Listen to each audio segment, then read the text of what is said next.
G'day guys, welcome back to SimWorld, episode 23. How is everybody doing this morning? I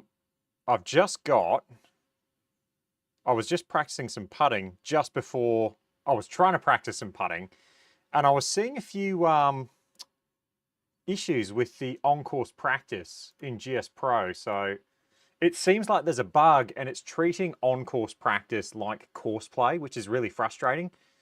Whenever I try and putt and I hole the putt, it'll kick me back to, or it'll move me on to the next hole. So I've just re-downloaded the newest update. I've done a forced download, so I want to see if it's still trying to kick me back to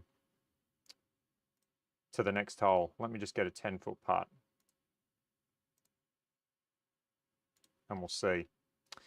How is everybody doing this morning? It looks like we've already got people checking in. It's good to see. Harris is in, got Gerard, Scott, POB16. Guys, if you haven't watched the video that I did with Scott, I love doing that chat with Scott. He's been such a big help to the channel and to the league, which I'm going to talk about this morning. Definitely go watch that video I did with Scott. It was such a good video, I think, and there was a lot of great information in there. If you're looking to get a course built on GS Pro, his contact details are in the description of that video, so definitely go check that out. Right, let me hit this putt. We've got CJ in, that's good to see. I've got the comments working.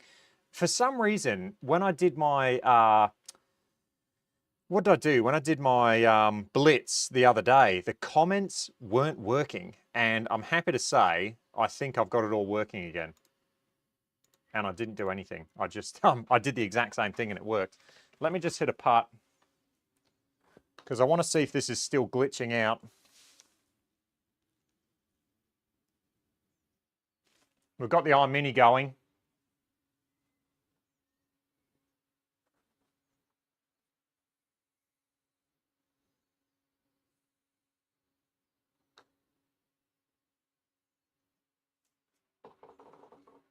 Okay. The force update must have fixed it. What a weird little bug. Yeah, I just went and force updated GS Pro and hey, it worked. All right. Harris is saying the custom challenge in JLG30 does some weird things on very close misses. It forces you to tap it in and gives a very low score. That's weird. Harris, try and force update GS Pro. That's what I did this morning. Top Gun, Joey, you're getting the new, getting a Mevo Gen 2. Top Gun, look, I don't have access to it. I'm thinking, I've actually got to talk to Sam, but I'm thinking about potentially buying one. I'm seeing a lot of videos. Let's just touch on that real quick. So I'm seeing a lot of videos come out about the Mevo Gen 2, and a lot of them, again, this is the problem with YouTube. You get people that get devices who are trying to get a kickback on them. And of course, it's the best thing since sliced bread. It's the best thing they've ever used. It's amazing. Don't get anything else.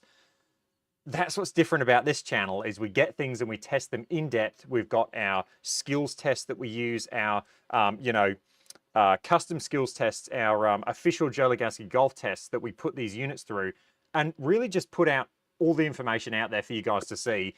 And then I also give my take on the launch monitors as well.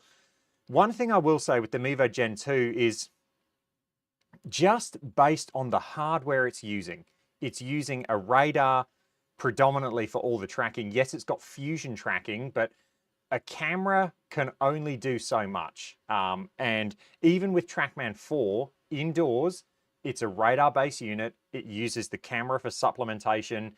Even TrackMan 4 will get spin axis incorrect. 100%, I've seen it, I've used it a lot. There's so many TrackMan facilities in Australia. I have used it a lot, and I can guarantee, even though it's supplementing with the camera, you will see weird spin axis from time to time. The Mevo Gen 2, I'm just going, all of their information on their website says that the spin axis is measured. I can't find any information about spin axis or reference to spin axis being, supplemented by the fusion tracking, or even you know, gear effect. I can't find anything to do with gear effect. So yeah, to me, it kind of, I don't know.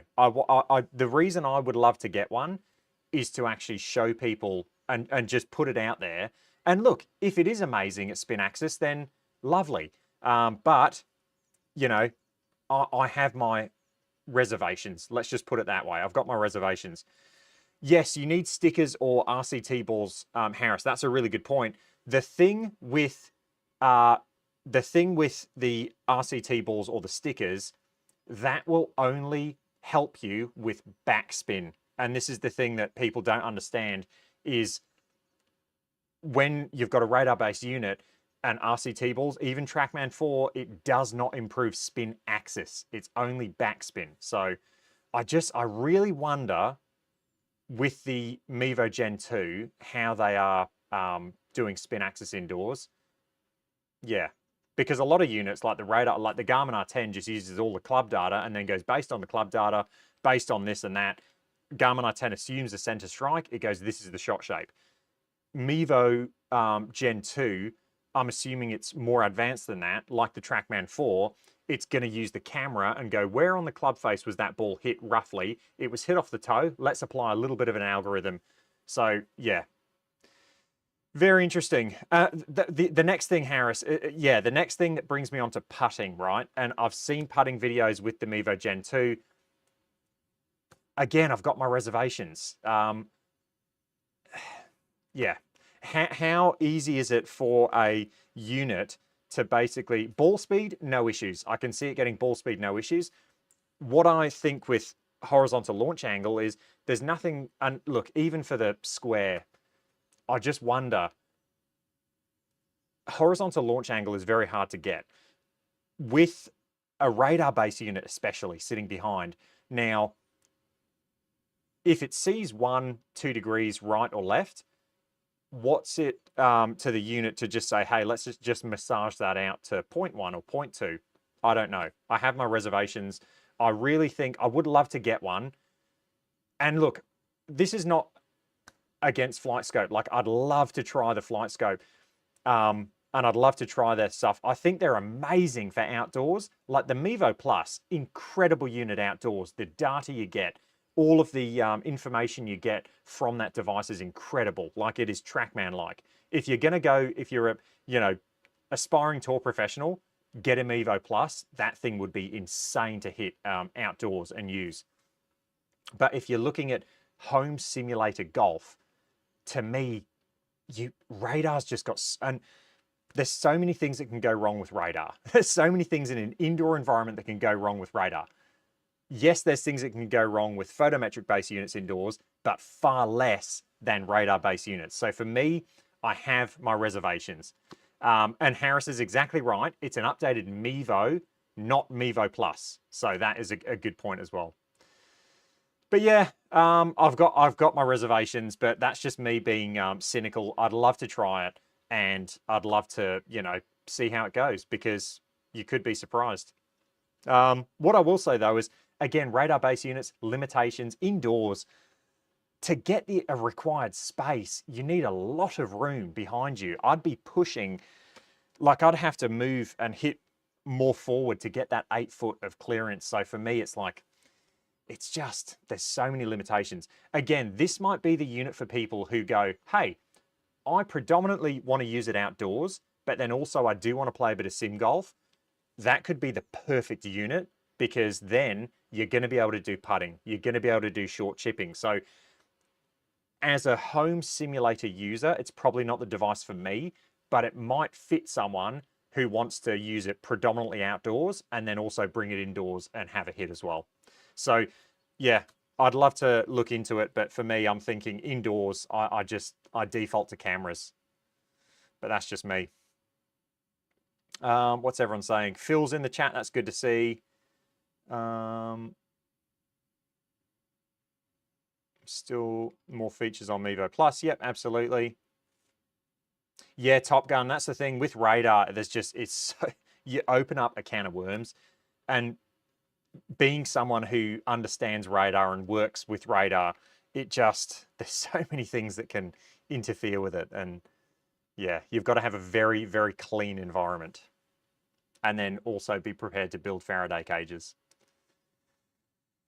But yeah, that's Mevo. I'd love to try it. And I think, you know, it could be the device for people who, like I said, they want to use it outdoors 80% of the time, 70% of the time, then 30, 20% of the time, they want to play indoor golf as well. Hey, it's got putting. It looks pretty good for putting. I've seen a few videos from another channel who's done some putting with it, and it looks really good. I was looking at the putts and going, man, that thing, it's rolling pretty straight. And yeah, so I'd love to test it in depth. I think potentially in the future with my putting tests, my official tests, I'm going to need to do some sort of like, you know, snail cam or some sort of worm camera that shows you like right behind the actual putter and shows you the launch. I think that might be a way of doing it, or doing something. I mean, I know this is where the ProT is amazing because it gives you that camera, that top-down view, and it shows you where the ball's taking off. So yeah, maybe I'll have to potentially, yeah, get the ProT turned on as well so we can actually see the ball slow motion be taking off, and it'll show you the actual line. Good thing is there's no fees. Yeah, absolutely.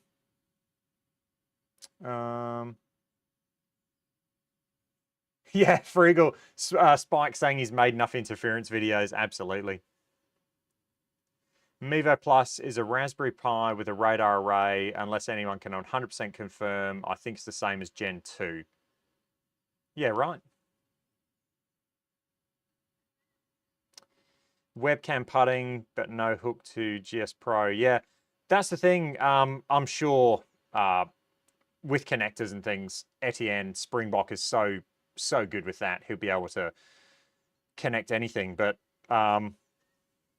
yeah, webcam. Oh, for tests. Yeah, that's actually not a bad idea, Harris. Yeah, not a bad idea. I'd probably have to permanently put something up because I hate setting up. That webcam putting is a pain to set up. It is honestly a pain. So yeah, potentially, yeah, I could look at doing that just for tests. Or what I'm thinking is I could just buy, so there's no interference, I could just buy another camera, a slow motion camera, mount it to my ceiling, and then actually have a top-down view and maybe overlay a line or something like that. Potentially that's something I could do. I'll have to think about that. That's a good idea. Nice. Okay. What are we going to talk about today? Mevo was probably, I was going to talk about that anyway because it's the new hot topic, isn't it? That has just come out. ProT. So let's talk about the ProT. I still have the V-Track on the roof, and I'm doing testing with that. So the V-Track is up. I'm still testing the ProT. I've got to put back up. What I'm thinking about now is, because I've taken off and put these units up so much, I'm actually concerned that the holes that I'm mounting them in are starting to get a bit too like wide and a bit too like used. So I'm thinking about you know, patching those up a bit before I mount the ProT back up. But ProT has had a few updates since it's been on the roof. We've had impact location or a heat map. We've also had the bag mapping feature.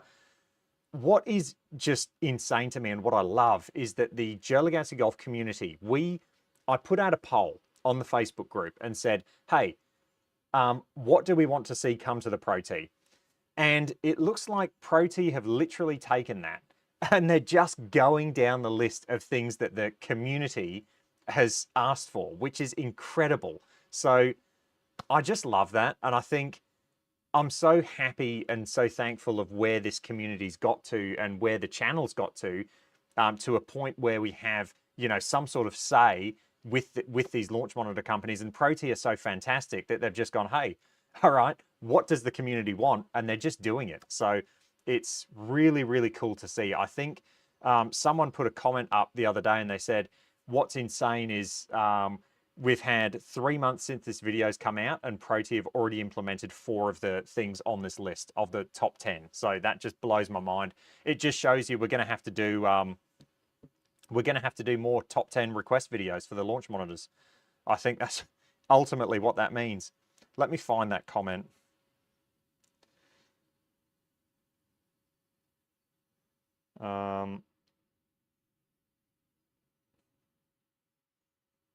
I'll give him a shout out. Here we go. Top 10 requested.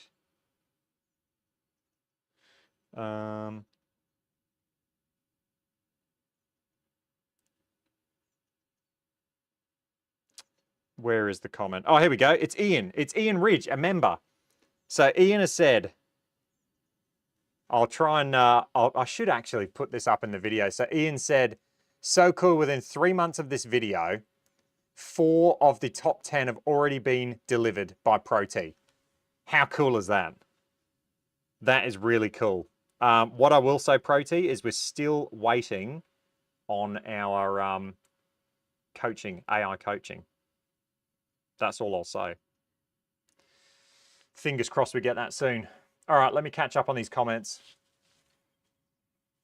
Yeah, that's what, Spike, I'm going to have to do that. I've got, right now, I'm just mounting it into the same beam that runs across. What I'm thinking is in the future, I'm going to have some sort of quick mount solution, whether that's going to be some sort of magnet mount or something where I can just quickly mount these launch monitors. That's probably going to be going ahead. I'd have to think of something like that. The update cycle is crazy. I agree, Harris. It's so cool. Top Gun saying, what about making a James Bond license flipper to be able to mount both units at the same time? Yeah. So how cool would that be? You just have a cutout in your roof and then push a button and the other launch monitor swings around.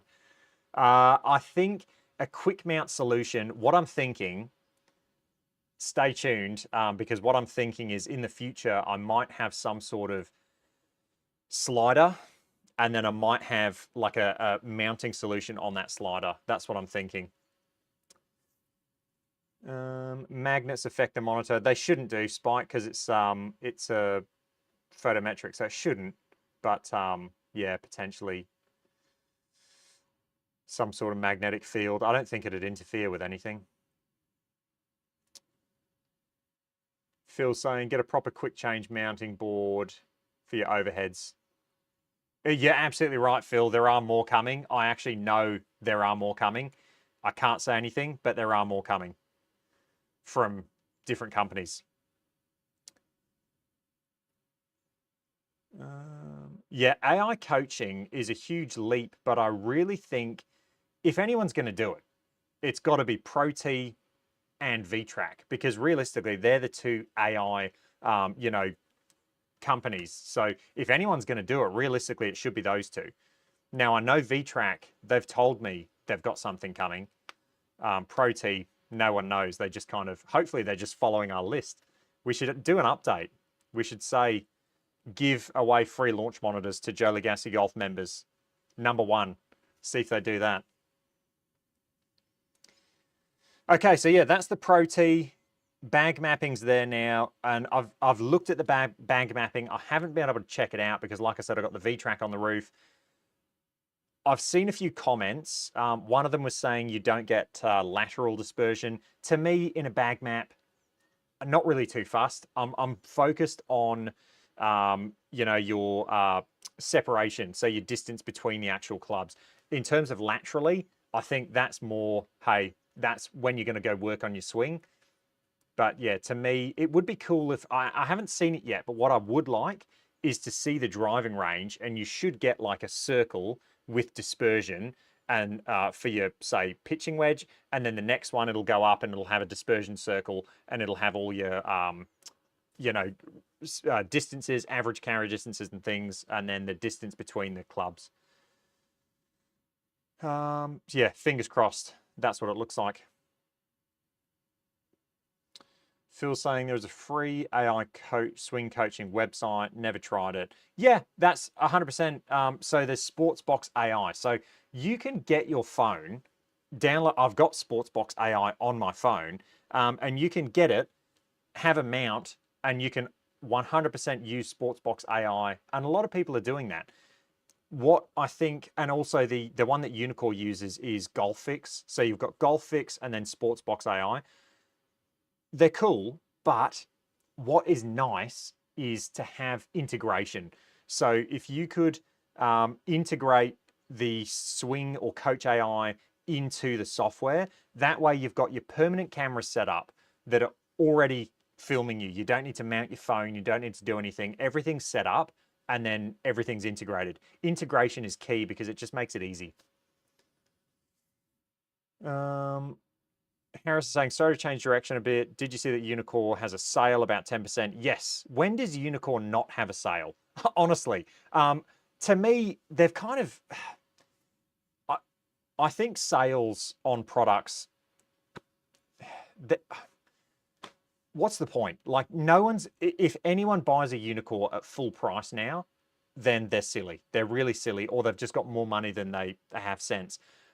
Honestly, Unicor has the most sales out of any brand that realistically they should just discount their products and just leave them at the sale price and then just sell them at that year round. There's honestly, I've never seen anything like it. Like they've almost, I feel like they've almost devalued their products because they discount them so much. And it's like, yeah, I guess they're ultimately trying to get people to buy them to get the subscription, and they're working on a subscription model. But at this point, just leave them discounted. Just, you've devalued it now, just leave it there and just don't discount it from there. Yeah. You'd be silly to pay full price on a Unicor because they just always have discounts. It's like, I don't know if any of you live in Australia, you walk by EB Games. EB Games is a, what is it, like PlayStation and Xbox. And on their storefront, you've never seen as many sale banners as you've seen in your life. If you live in Australia, you know what I'm talking about. They always have the biggest sale in the world. That's like Unicor. They're just always on sale. So you've devalued it. You may as well just leave it at the lower price. Glenn's in the chat. Good to see you, mate. I know it's late or early over there for you guys. It's like midnight, isn't it? The fees on the Unicor are killer. Yeah, Top Gun. They're frustrating. They are frustrating, but the units themselves are fantastic. And even the iMini, it's a fantastic unit now. They've really got it to a point where it's like amazing. But yeah, they've the fees are annoying. I will say that I think Unicor does have probably the most complete, like, whole package in golf apart from TrackMan. So I think TrackMan, to me, I always think of this like TrackMan's like Apple. They're like a closed ecosystem. It's really expensive and really high end. And then you've got the Androids. You've got your Unicors, your ProTs, your Squares, your, the list goes on, Foresights, all of them. You've got like your Android devices. And to me, Unicor is kind of like the Samsung. Their ecosystem is amazing. You've got the swing, the weight balance plate. You've got the integrated swing cameras. You've got coaching, AI coaching. You've got the courses themselves, like Game Day's fantastic. So Unicor to me are kind of like, they're a really complete package in the Android world. They're fantastic. And they're really accurate as well. All right, what have we got? I'm missing a lot of these comments now. Let me go back a little bit. So for Fun Golf TV, AI coaching would be tricky. Most AI models want to give an answer whether it's correct or not.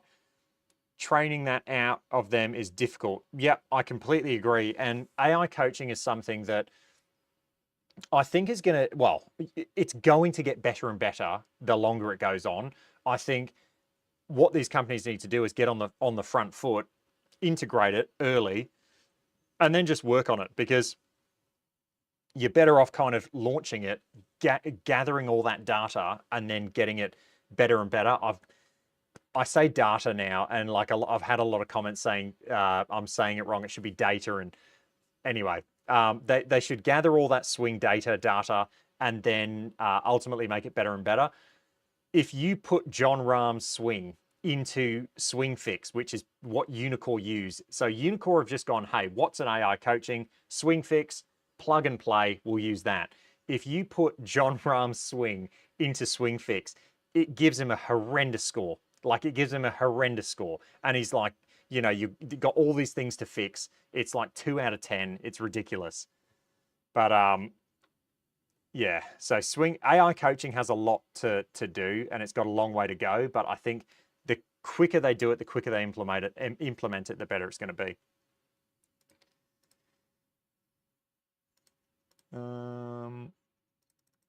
What have we got? So in Australia, with the Unicor as well, you can actually buy a lifetime license.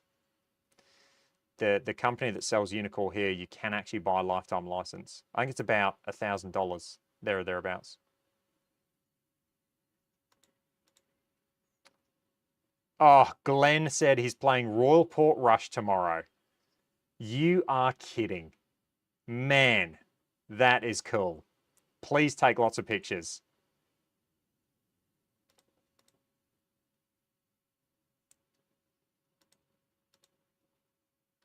Okay, Top Gun saying, Joe, do you think the Spiker 3 is the new unit to beat? Price better than most other camera units.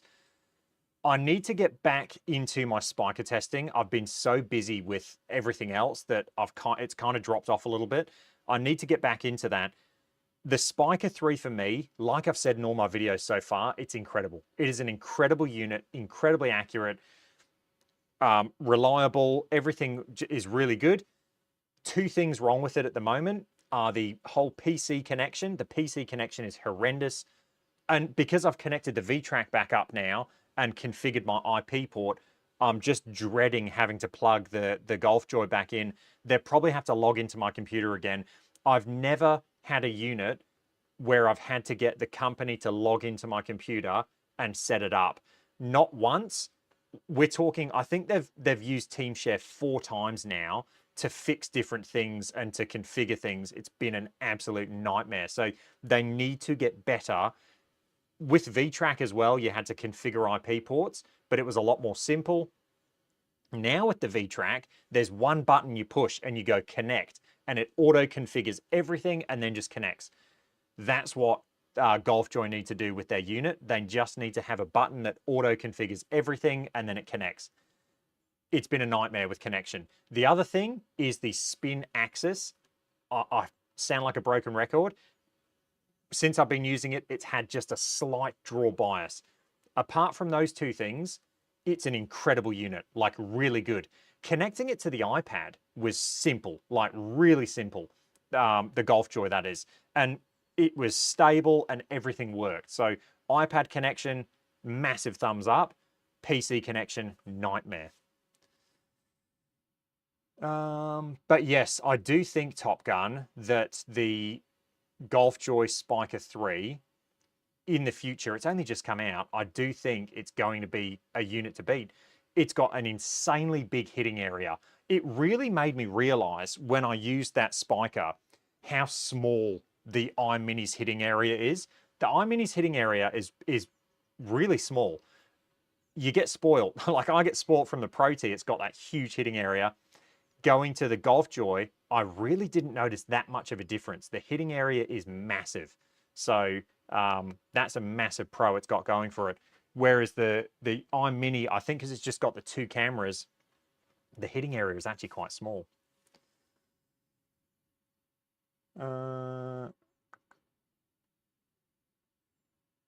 What's for...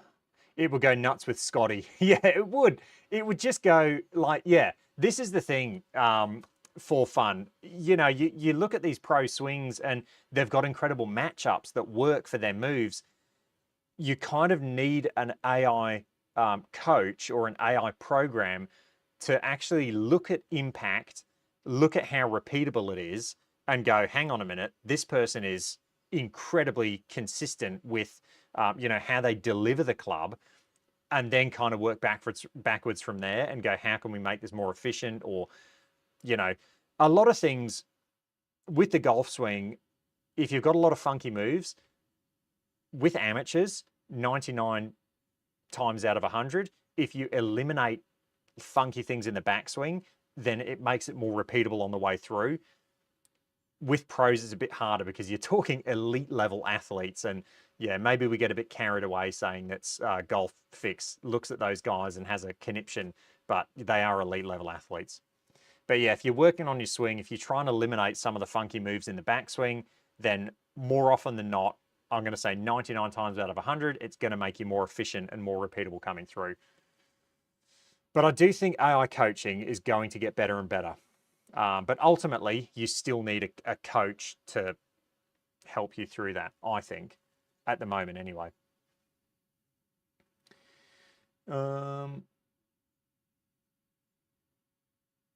So Phil's saying, I understand Unicor, the floor mount launch monitors are region locked, but the overhead are not region locked. Ah, I thought they were all region locked, Phil. Spike saying he hasn't swung club since last Sunday at all. Been on a project or project as you pronounce it all week. Yeah. What are you up to, Spike? What are you making? Harris is saying the square wins the trophy for small. Yeah, I think, honestly, the square, it does, right? It's got the smallest hitting area. However, this thing's $1,000. And the hitting area on the iMini, I mean, Harris, you've had both. The hitting area on the iMini is bigger than the square. I wouldn't say it's much bigger, though. It definitely is bigger. It's probably twice the size, actually. What I should do is I should do an overlay on my overhead projector and just have all the different hitting areas. But for the price, this thing is punching. Compare it to something like the, SkyTrack, where you have to hit from that laser dot. I mean, what a nightmare. What a nightmare. For a product to come out in 2023, I think it did, the SkyTrack Plus, where you still have to do that. Come on. Like, come on. Don't get me started. Dennis saying, G'day Joe, any news on Open Launch Nova? Things have gone quiet lately, Discord website, etc. Yes, so the Nova, the guys are at a point now where they are taking orders, which is really exciting. And I did see that Nova actually, and I messaged the guys last night, I think it was, or 2 days ago, and I said, do you guys know that you've got an official connector for the Nova on GS Pro? Because in the drop-down menu, when you go convert license, it says Nova there. And I don't think the guys knew that. So they've got official integration, which is really cool. And it's full steam ahead, and they're getting them made. And hopefully, I'll get, talking to Taylor, hopefully I'll get an updated version so I can show it off, the new actual commercial ready unit on the channel. Fingers crossed. At least if they can send it to me for a little bit, that'd be amazing.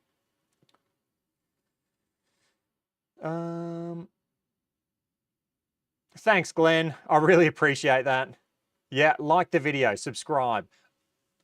Look, this year, hopefully 20,000. Tell your friends, subscribe to the channel. I want to get to 20K. The actual subscription rate has tailed off a bit. I'm getting less subs than I ever have, which is a shame.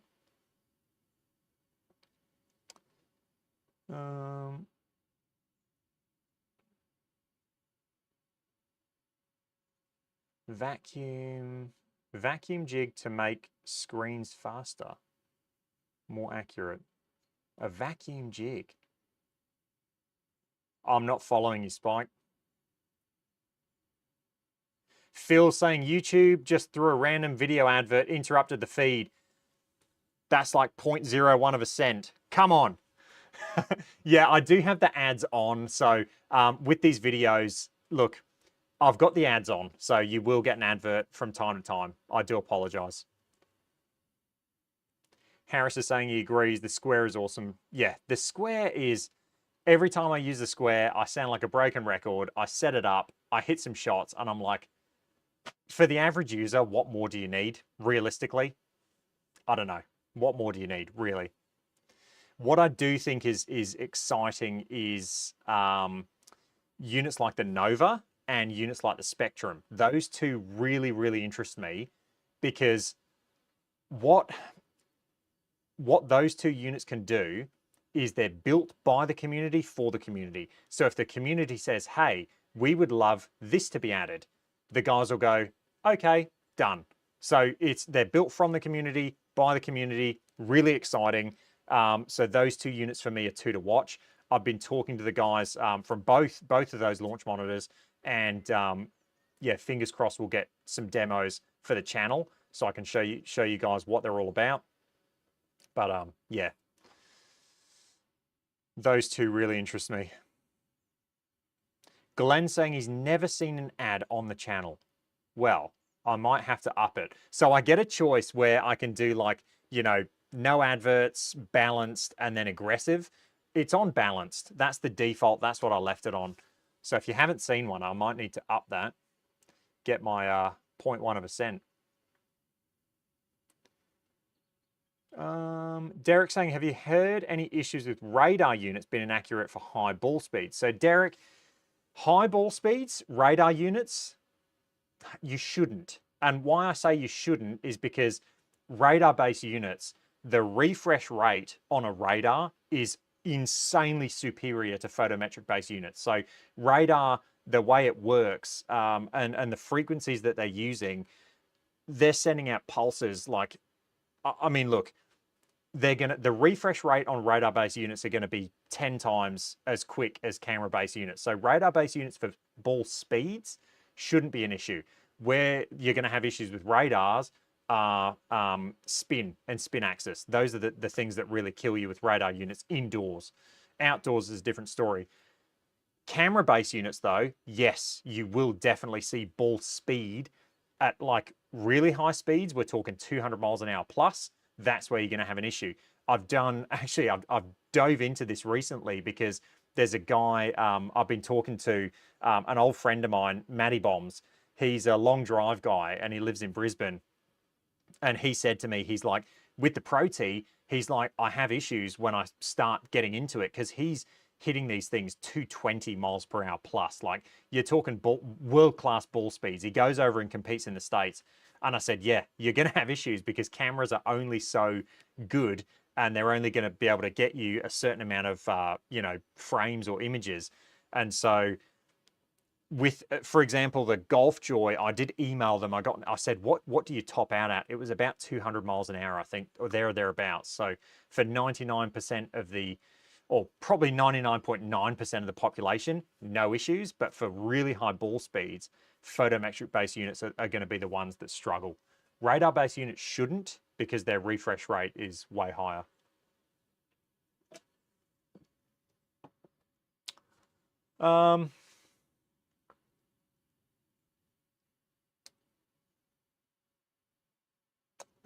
NC is saying, just tuned in. Have you had a look at bag mapping yet? The fact they don't have lateral dispersion. I haven't, NC. So I've got the V-Track up, so I haven't got the ProT up at the moment. I haven't looked at it. But for me, NC, with lateral dispersion and bag mapping, to me, not that big of a deal, just because you are just mapping the distances, right? So you're mapping distances and you want to know distance between each club. When you, I mean, I'm assuming, I'm hoping you've still got the image of the dispersion circle. So if you pull up your driving range overview, your overhead view, bird's eye view, you should be able to see dispersion circles in there for each club. But when you're doing bag mapping, focus on the carry distance and focus on the distance between each club. I wouldn't be too concerned with lateral dispersion when you're doing a bag map. That's just me. You've got your dispersion circles there, but yeah. It would be nice to have it, I guess. But at the end of the day, I don't think that really, you shouldn't be focused on it with a bag map. Right, I'm missing a lot of comments. Let me go back up.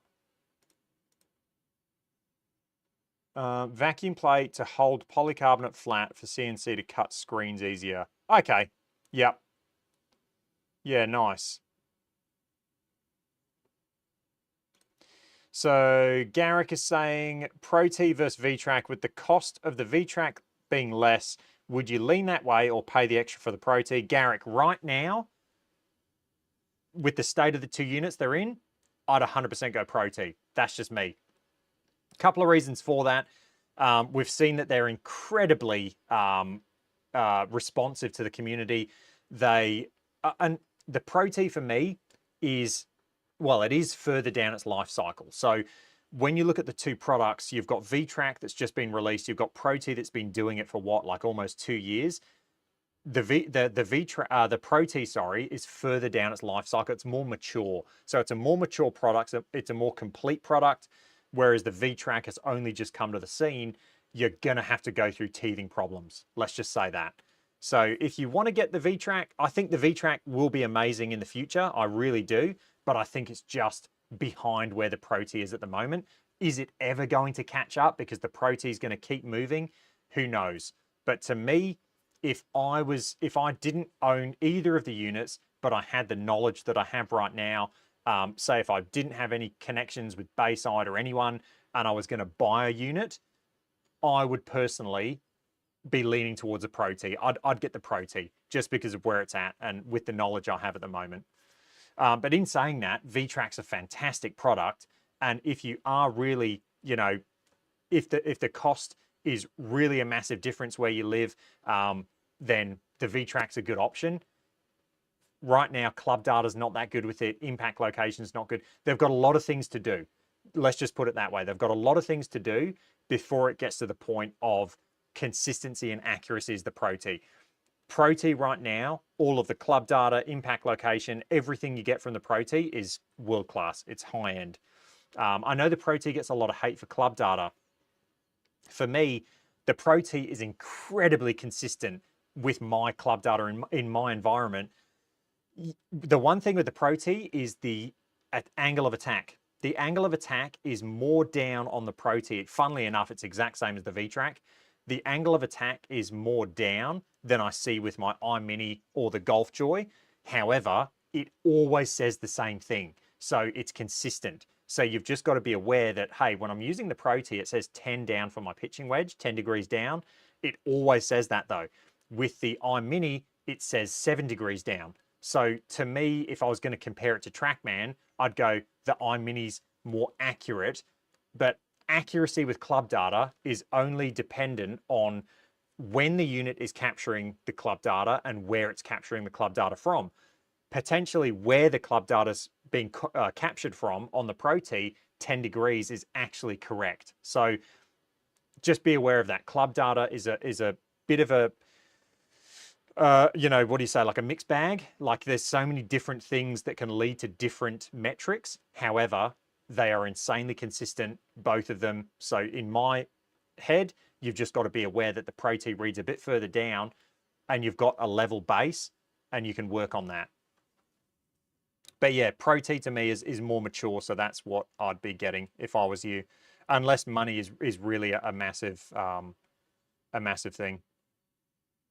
And you're willing to wait, like, you know, potentially a year for the product to get to where the ProT is now. Right.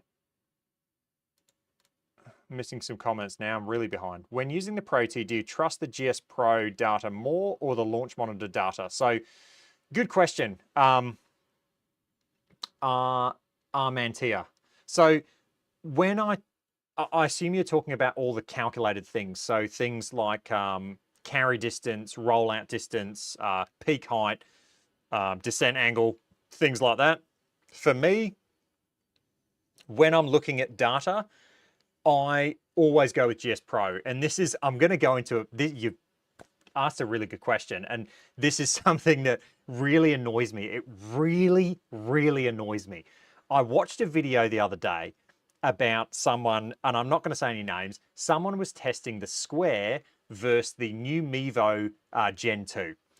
And they were doing a comparison. I thought, fantastic. I'm going to see what I want to see, a comparison between the two launch monitors. And they did the first shot and they went, the carry distance from the Mevo is 130. The carry distance from the Square is 140. Oh, it really annoys me. We don't care about carry distance between two different softwares. I could not care less. When you're comparing units, give us the raw data. We want ball speed, we want a horizontal launch angle, vertical launch angle, total spin, and spin axis. Give me those metrics from both units. I don't care about the software algorithm between the two units. It doesn't matter. that's just what those companies think the carry distances will be.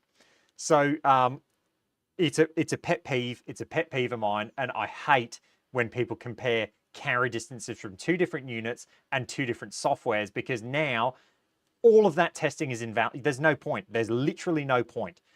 So let me get that rant over.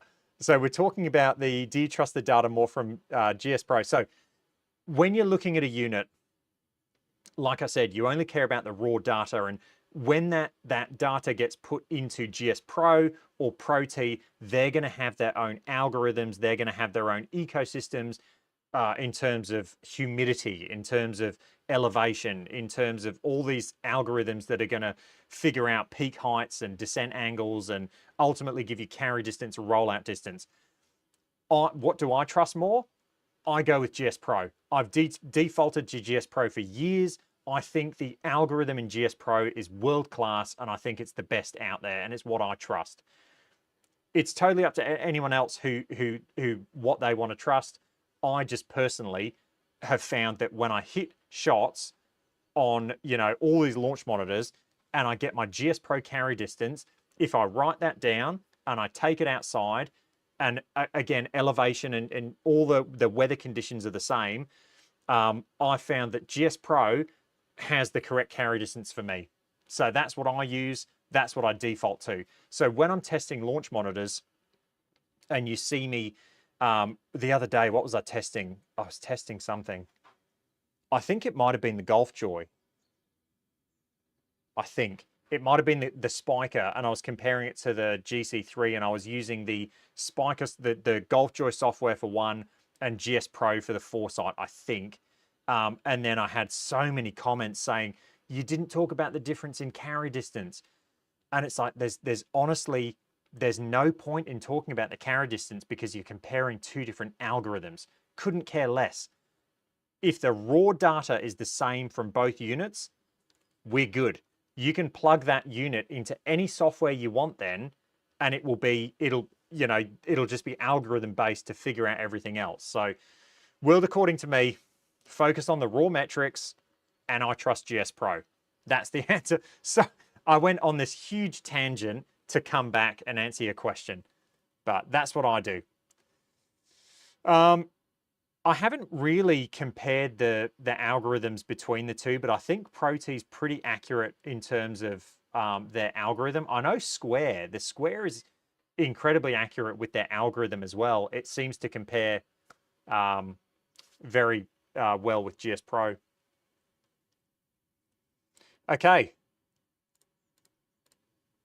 FlightScope says their docks, the best results with high ball speeds need 12 feet. Yeah, so Harris, what they're going to be talking about there is spin. So with a radar-based unit indoors, to get spin rates, you actually need revolutions of the ball. So let me get a ball. So say if you've got a dot on the golf ball, say if that on the golf ball there, that symbol is a reflective dot.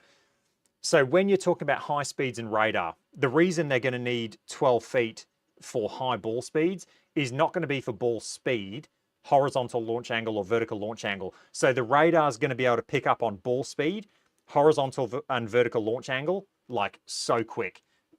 Radars, the way they work, they're so quick with refresh rates. You're going to be talking, they're going to be around the 20 kilohertz. They're going to be insanely high frequency. And so they're going to be able to pick up on those three metrics like so quick in no time.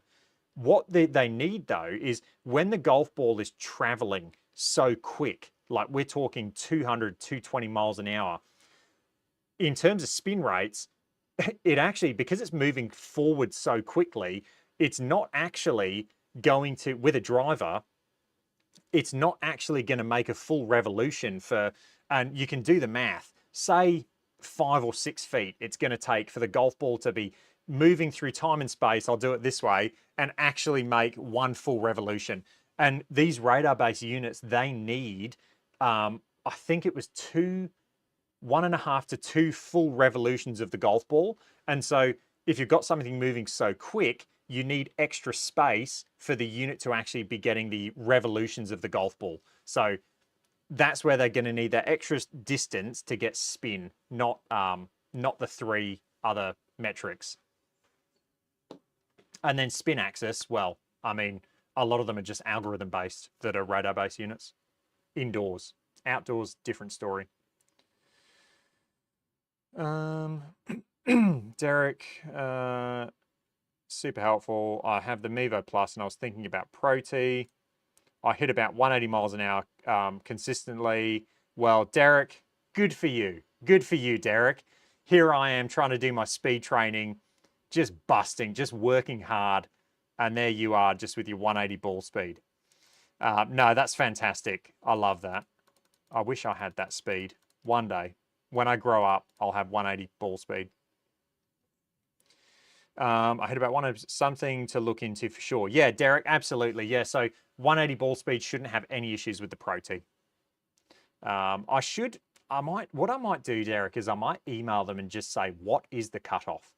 What is the cutoff? That'd be a good video. Spike saying the square gets greedy when you are fast and takes it back. Yeah. Derek saying I'm fast but never said I was good. Square is fine for me until someone makes a 2500 to 3500 overhead. Yep. It's got to be the next big thing in indoor sim golf has got to be cheaper overhead units. We've had budget with the Square, with the Nova, with the Spectrum. We kind of have our cheaper photometric based units now. The next thing you've got to think is a cheaper overhead unit. Alan, we talked about the new Mevo at the beginning of the video. Definitely go back once this is finished, rewind it and have a look.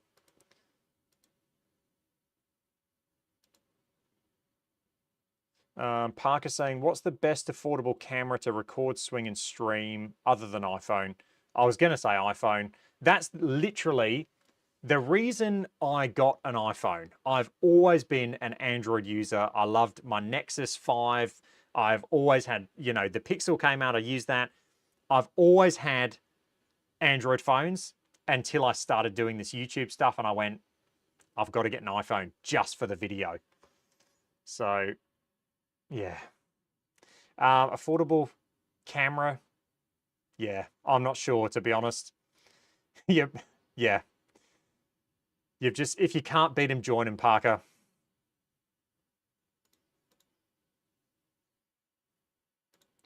Phil saying he's testing out some cheap swing cameras. Parker, if you do want swing cameras, definitely in the link of like all my videos, I put all of the equipment that I have, and you can go in there and find the Katon cameras that I have.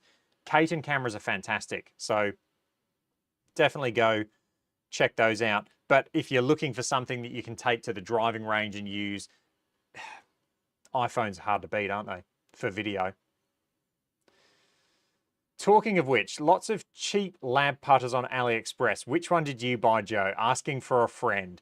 I'm so torn between this, right? Because as you know, I have a good relationship with Lab. They send me their putters, and I really strongly believe they are the biggest thing in putting tech since perimeter weighting. The putter that I got from AliExpress, it honestly blew my mind how good the head of that putter was. In saying that, though, for me, the lie angle is incorrect for me. So you're going to have to adjust your setup. The weight, it was too light. I didn't like the weight. It felt way too light. So you're compromising on something where I don't think you should compromise. If you're going to get a lab putter, just get one. Get an official lab putter. At least then you know it's fit correctly, it's got the correct weighting for you, and it's going to be a quality product. There's going to be no compromise. It's going to sit perfectly. I mean, they hand balance them all, so they are going to sit, perfect when you actually use this thing. It's going to be balanced to your lie angle. You're not going to get something that's not fit for purpose. When you're putting a degree, half a degree, 0.1 of a degree, it makes a difference. So get the real thing. Just The poor man pays twice. Get the real thing and just be done with it.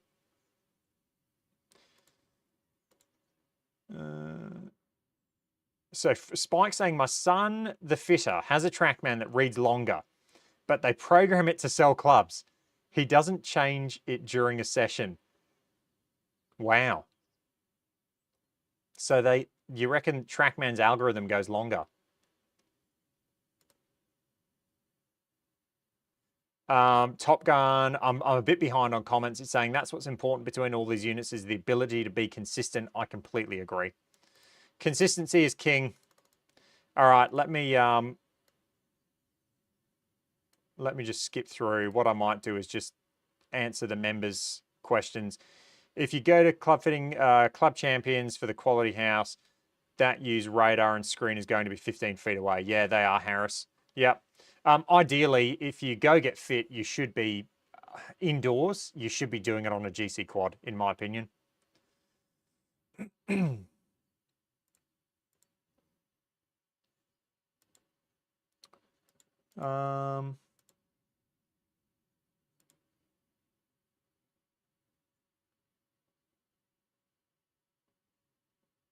Yeah, if you're going to spend that much money on a lab putter, yeah.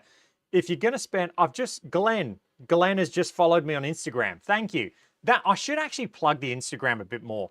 If you're going to do anything today, if you've got Instagram, I'm a bit like, I need to, I'm going to post some more behind the scenes stuff, but jump on, follow me on Instagram. I'd really appreciate it. That's something else I'm trying to grow, as well as the YouTube channel. I've got to get better at posting things on Instagram.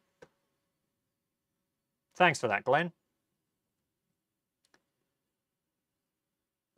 Kenny's saying, hey Joe, love your channel. What did you use for the JLG logos on the bottom of your lab? Yes, I love that little touch. I love just personalizing things. So there's the bottom of the lab. You can see the Joe Lagowski Golf logos there. I used vinyl. So my wife has a Cricut, one of those vinyl cutting machines.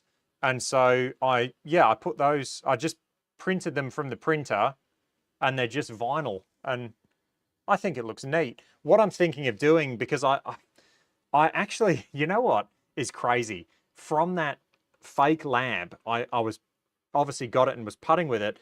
And I really like the T on top. So I'm going to print a vinyl sticker to go that way and just see how that looks. What's cool about lab is you can send your putters back to them and they can change their markings on the top.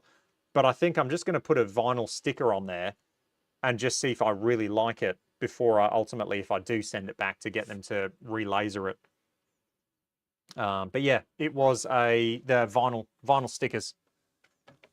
What I'll tell my wife, she could start a business of just doing the vinyl club stickers. That'd be a good thing. Send your logo in and we'll get you some stickers made up. Or I should actually just set, what I should do is I should print 100 of these off. These JLG little logos.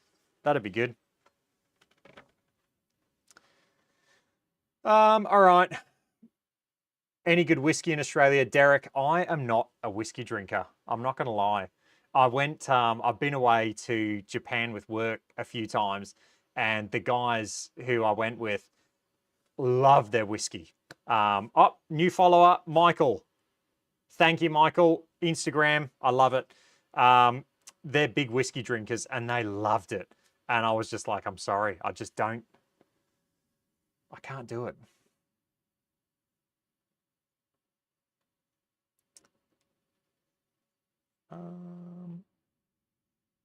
Who's doing lab in Australia, CJ? Hopefully Joe Lagowski Golf in the future. Honestly, fingers crossed. Hopefully. But who's doing lab in Australia? So there's a company that imports them, so you can get like stock putters called Arrow Golf. No affiliation to the channel, but you can get stock putters from Arrow Golf. There's also a place in Melbourne, I believe, called Limitless Golf.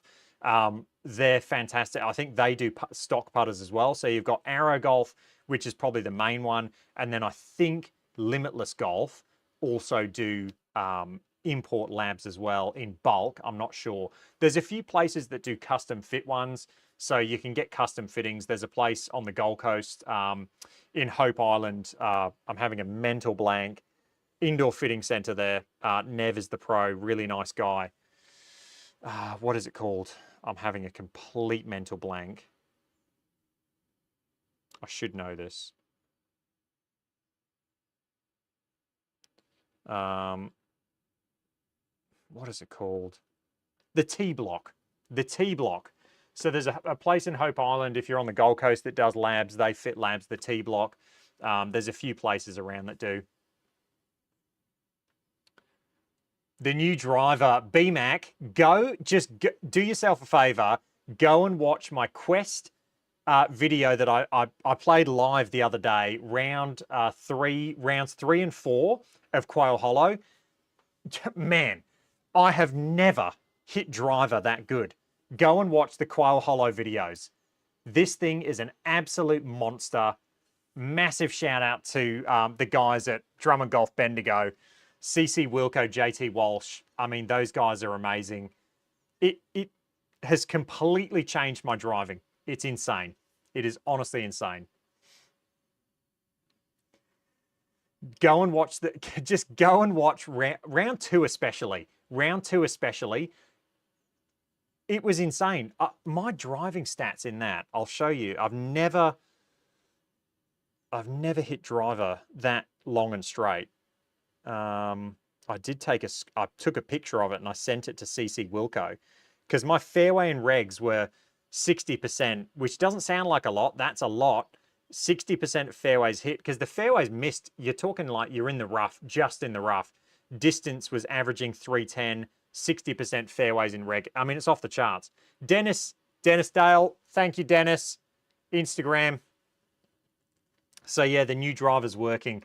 Absolutely love that ping. It's insane. I'm honestly thinking of doing the 3-wood. I'll loft it up to a 4-wood and then doing the hybrid as well because it's incredible. It's changed my driving. Phil saying he's thinking about getting a JLG hitting strip. I'm completely sold out. I've got new materials coming, so I'll hopefully have a new batch in maybe 3 weeks to a month. Fingers crossed. Mini drivers. I thought about that, Top Gun. Just get a G440. Don't get a mini driver. You'll hit the G440 accurate.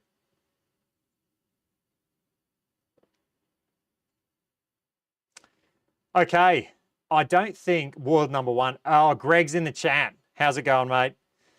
I haven't even touched on anything. So I haven't even touched on the league. So the league update, I'm going to quickly get through these things now because we're running overtime. So the league, a course has been selected to host the final event of the Joe Lagowski Golf Race to Scotland Season 2.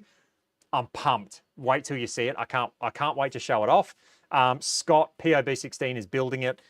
The league, next year I'm thinking with the league, I'm going to break it down a bit more. To me, this whole season, it's a bit too long. I think if I break it down into the different sections the DP World Tour has, the different swings that they use, that's what I'm going to do. Is it the golf or is it the clubs? New driver. I'm glad I touched on the new driver. It is insane the difference a golf club can do to help you. It is just incredible. So, yeah. I'm going to be doing a full video with that new ping where I've already kind of dialed it in to where I kind of need it. I'm going to be doing a full video showing off with the ProT using the optimizer and just dialing it in. So I'll be going through that probably in a week or 2. I've got to get the ProT back on the roof, so stay tuned for that. All right, guys. That's it for this week's video episode of SimWorld. So I hope everyone enjoyed that. Thanks for sticking around, Phil. I'm going to be signing off now. But yeah, that's it for this week's SimWorld. I hope everyone enjoyed that. Let me know if you did. If you are not following me on Instagram, I'd appreciate a follow.